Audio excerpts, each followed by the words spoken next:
ദേവാലയത്തെയും വിശ്വാസികളെയും ചാവേർ ആക്രമണത്തിൽ നിന്ന് രക്ഷിക്കാൻ ശ്രമിച്ച് രക്തസാക്ഷിത്വം വരിച്ച ആകാശ് ബഷീറിന്റെ നാമകരണ നടപടിയിൽ ഇസ്ലാം മത വിശ്വാസികളും ആഹ്ലാദത്തിൽ. സ്നേഹിതനു വേണ്ടി ജീവൻ ബലികഴിക്കുന്നതിനേക്കാൾ വലിയ സ്നേഹമില്ലെന്ന് പഠിപ്പിച്ച യേശുവിന്റെ വചനം ജീവിതത്തിൽ പകർത്തിയായിരുന്നു ആകാശ് ബഷീറിന്റെ രക്തസാക്ഷിത്വം.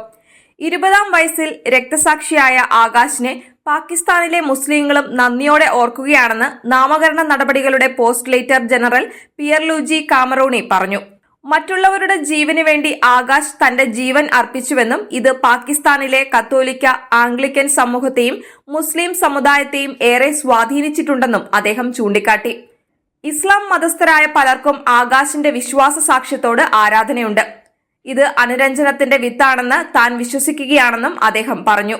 2013-ൽ പെഷവാറിലെ സകല വിശുദ്ധരുടെയും നാമധേയത്തിലുള്ള ദേവാലയത്തിലുണ്ടായ ചാവേർ ആക്രമണത്തിനു ശേഷം തങ്ങളുടെ ദേവാലയത്തെ സംരക്ഷിക്കുന്നതിനുള്ള ആഗ്രഹം ആകാശ് സുഹൃത്തുക്കളോട് വെളിപ്പെടുത്തിയിരുന്നു.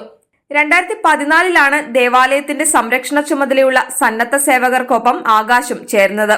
പിറ്റേ വർഷം യൗഹാനാബാദിലെ 2 ദേവാലയങ്ങളിലായുണ്ടായ ചാവേർ ആക്രമണങ്ങളിൽ 20 പേർ കൊല്ലപ്പെടുകയും 80ഓളം പേർക്ക് പരിക്കേൽക്കുകയും ചെയ്തിരുന്നു.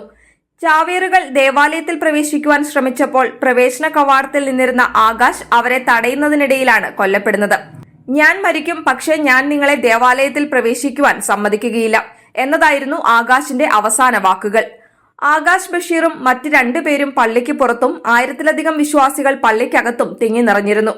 ആകാശ് അക്രമിയെ ദേവാലയത്തിന്റെ അകത്തു പ്രവേശിക്കാൻ തടഞ്ഞതിലൂടെ വലിയ കൂട്ടക്കൊലയാണ് ഒഴിവായത്. ഇക്കഴിഞ്ഞ മാർച്ചിൽ ആകാശ് ബഷീറിന്റെ നാമകരണ നടപടിയിലെ സുപ്രധാന ഘട്ടം ലാഹോർ അതിരൂപത പിന്നിട്ടിരുന്നു. രൂപത അന്വേഷണത്തിന് സമാപനം കുറിച്ചുകൊണ്ട് മാർച്ച് 15-ന് നടന്ന ബലിയർപ്പണത്തിലും സമാപന സമ്മേളനത്തിലും നൂറുകണക്കിന് ആളുകളാണ് പങ്കെടുത്തത്. 1994 ജൂൺ 22-ന് ഖൈബർ പഖ്തൂൺഖ്വ പ്രവിശ്യയിലെ നൌഷേരയിലെ റിസാൽപൂരിലായിരുന്നു ആകാശിന്റെ ജനനം.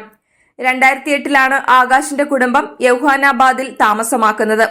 തുടർന്ന് ആകാശ് പെഷവാറിലെ സകല വിശുദ്ധരുടെയും നാമധേയത്തിലുള്ള ദേവാലയത്തോട് അടുപ്പം പുലർത്തിയിരുന്നു.